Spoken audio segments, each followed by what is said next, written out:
Good evening and welcome to Doordarshan Kendra Kohima. I am Kedukho Topi with the news. First, the headlines. Prime Minister Narendra Modi says combination of Japanese technology and Indian talent can lead to tech revolution of century. Nagaland Pollution Control Board hosts talk show on account of International Day of Clean Air for Blue Skies 2025.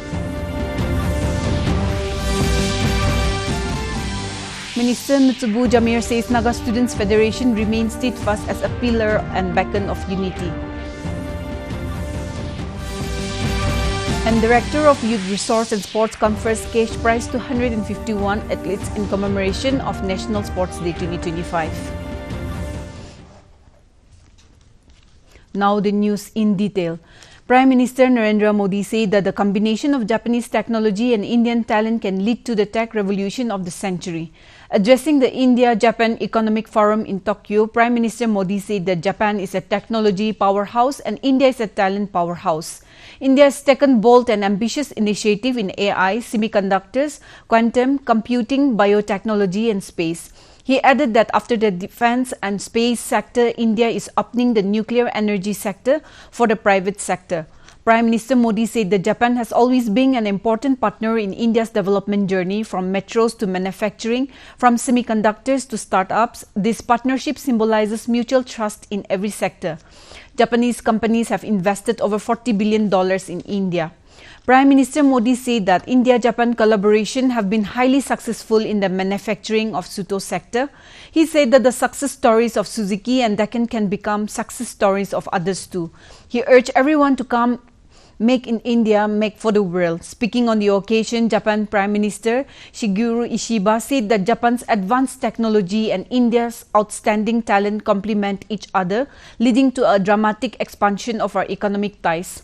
He highlighted that many Japanese companies are playing a key role in Make in India. He said that the signing of new cooperation documents between our companies demonstrates Japanese firm commitment to further increase its investment in India.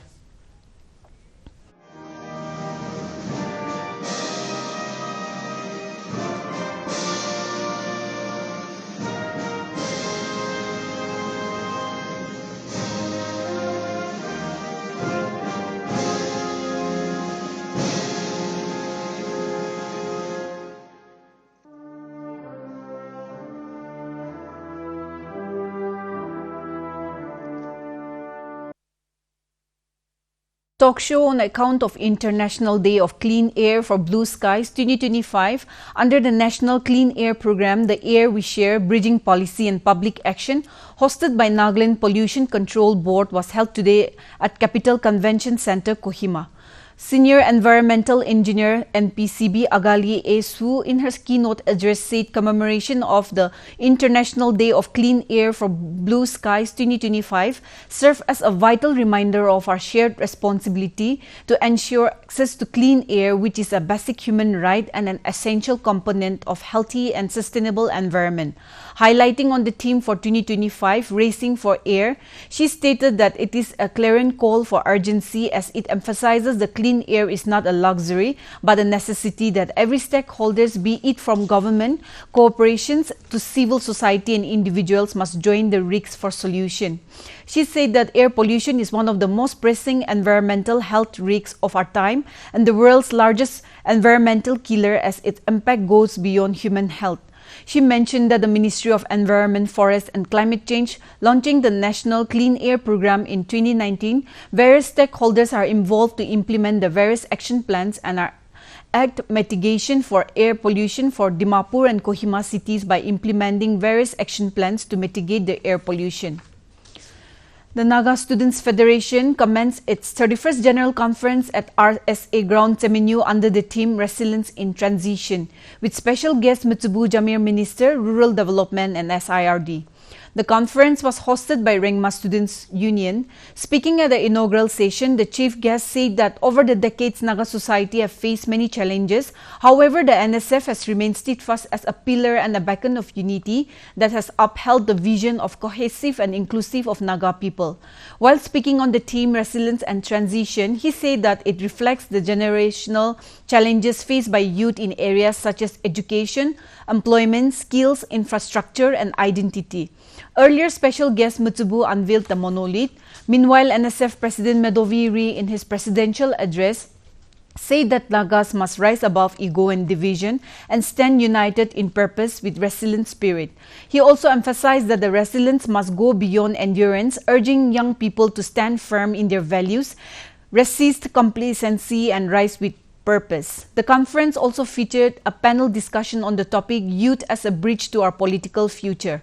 The conference also witnessed participation from Northeast Students Organization, Arunachal Students Union, Naga Students Organization Myanmar, NSF-affiliated units from Nagaland and neighboring states. Around 1,400 delegates and officials attended the conference. The declaration of new office bearers for the tenure 2025 to 27 will be held on the concluding day of the conference. Different states of the northeastern region have been facing, right from the time when India got its independence in 1947. I appeal to every works of individual to please comprehend, so to make our land safe. It should not be like that after 20 years, it will be Nagaland, but will be ruled by Bangladeshi Mias. A one-day orientation program on inclusive education based on NEP 2020, organized by SCRT Nagaland Kohima in collaboration with SDO Temenu, was held today at EBRC Hall Temenu.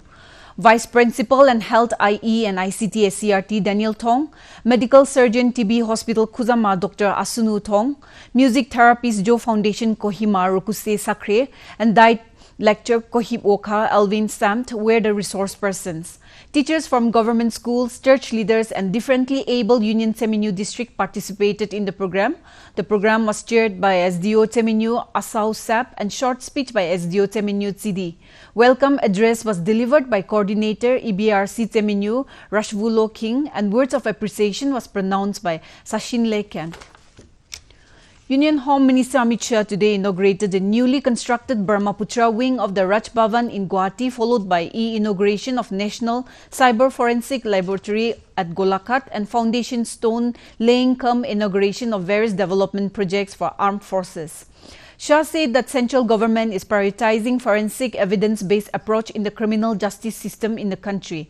Inaugurating the National Cyber Forensic Laboratory, the Home Minister said that the cyber security and forensic science are very important for our citizens, as it will protect the hard-earned income of citizens as well as the country as a whole. The new National Cyber Forensic Laboratory will work for all the northeastern states, added the Union Home Minister. Now let's take a short commercial break. बड़ी बहू, ये तुम्हारी ना। इतनी भी क्या जल्दी थी? अरे और छोटी, ये तुम्हारे नाम। और ये मेरी गुड़िया के नाम। पर दादी, हाँ? आपके नाम? सब कुछ मैंने बैंक, लॉकर, फिक्स डिपॉजिट सब में इन्हें ही तो नॉमिनी बनाया है। कल जब मैं ना रहूं, तब पैसे मिलने में इन्हें आसानी हो। शुभ शुभ बोलो। क्या? आरबीआई कहता है जानकार बनिए, सतर्क रहिए। Welcome back. In view of the 7th session of the 14th Nagaland Legislative Assembly being summoned from 2nd September onwards, Minister for Power and Parliamentary Affairs KG Kene has called for a meeting for all the 60 legislators on the 14th House of the Nagaland Legislative Assembly on the 1st September at State Banquet Hall Kohima at 11 a.m. Therefore, all the legislators have been requested to attend the meeting positively. In another notification, Kene has called for a meeting for all the NDPP Legislature Party 1st September at 10 a.m. in the State Banquet Hall, for which all members of the NDPP Legislature Party have been requested to attend the meeting positively. President Drupadi Murmu today presented the Scope Eminence Award 2022 to 23 to public sector enterprises in New Delhi. Addressing the gathering, President Murmu said central public sector enterprises and public sector enterprises have been a powerful instrument of economic growth and social inclusion since independence. She said CPSEs also laid the foundation for industrialization, infrastructure development, social upliftment and balanced regional development. President Murmu said apart from economic and financial contributions, CPSEs have given priority to balanced and inclusive growth, keeping national goal paramount. The President said CPSEs will play a crucial role in achieving the national goal of building a developed India by the year 2047. In commemoration of the National Sports Day 2025, the Directorate of Youth Resources and Sports organized Cash Award ceremony for meritorious sportsperson for the year 2024-25 today at IG Stadium, Kohima. Special guest S. Kyeoshu Yimkum, Advisor Youth Resources and Sports, and guest of honor Rupin Sharma, DGP, Nagaland, graced the occasion and handed over the awards to the sportsperson. Yimkum congratulated all the meritorious persons for their achievements and called upon them to set an exemplary model for the upcoming generation in the field of sports. He also reaffirmed that the state government is committed and dedicated to strengthen the ecosystem for sports enthusiasts and budding athletes across Nagaland. He also added that across all 17 districts, the government has taken concrete steps to develop and upgrade sports infrastructure. He added the government is fully committed to improve and enhance sports infrastructure in providing platforms for every young sportsperson to grow and excel. The advisor further added that the government is in the process of drafting a new sports policy guided by the National Sports Policy Khelo Bharat Niti 2025, which reflects athletes' interests, community aspirations and nation's vision of Viksit Bharat 2047. Altogether, 151 athletes were awarded during the ceremony who have won at the international, national and regional level.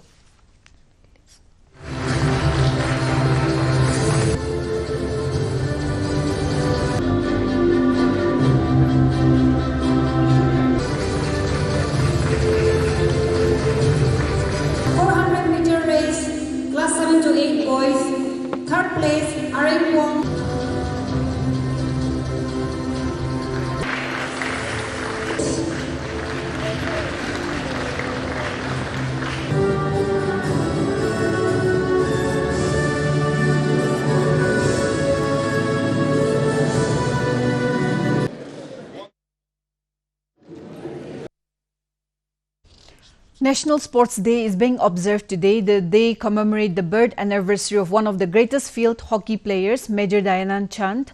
National Sports Day is celebrated annually on August 29 to emphasize the importance of sports and physical activities and serve to honor Major Dhyanand Chand's legacy in Indian hockey. Prime Minister Narendra Modi has extended greetings on the occasion. Paying tributes to Indian hockey legend Major Dhyanand Chand, Modi said that his legacy continues to inspire generations. On the occasion, Youth Affairs and Sports Minister Mansukh Mandaviya paid floral tribute to Major Dhyanand Chand at the Major Dhyanand Chand National Stadium in New Delhi earlier this morning. Let us look at the weather reports of the district headquarters of Nagaland. Kohima today recorded a maximum temperature of 23 degrees Celsius and a minimum temperature of 19 degrees Celsius, while Dimapur had a maximum temperature of 30 degrees Celsius and a minimum temperature of 25 degrees Celsius. Wokha experienced a maximum temperature of 26 degrees Celsius and a minimum temperature of 21 degrees Celsius. Mokokchung had a maximum temperature of 25 degrees Celsius and a minimum temperature of 21 degrees Celsius. Mon had a maximum temperature of 27 degrees Celsius and a minimum temperature of 23 degrees Celsius. Towards the east, Twinsang had a maximum temperature of 20 degrees Celsius and a minimum temperature of 17 degrees Celsius. Zinabuto had a maximum temperature of 22 degrees Celsius and a minimum temperature of 19 degrees Celsius. Phak had a maximum temperature of 20 degrees Celsius and a minimum temperature of 17 degrees Celsius. That's all for the weather report. Recap of the main points. Prime Minister Narendra Modi says combination of Japanese technology and Indian talent can lead to tech revolution of century. Nagaland Pollution Control Board hosts talk show on account of International Day of Clean Air for Blue Skies 2025.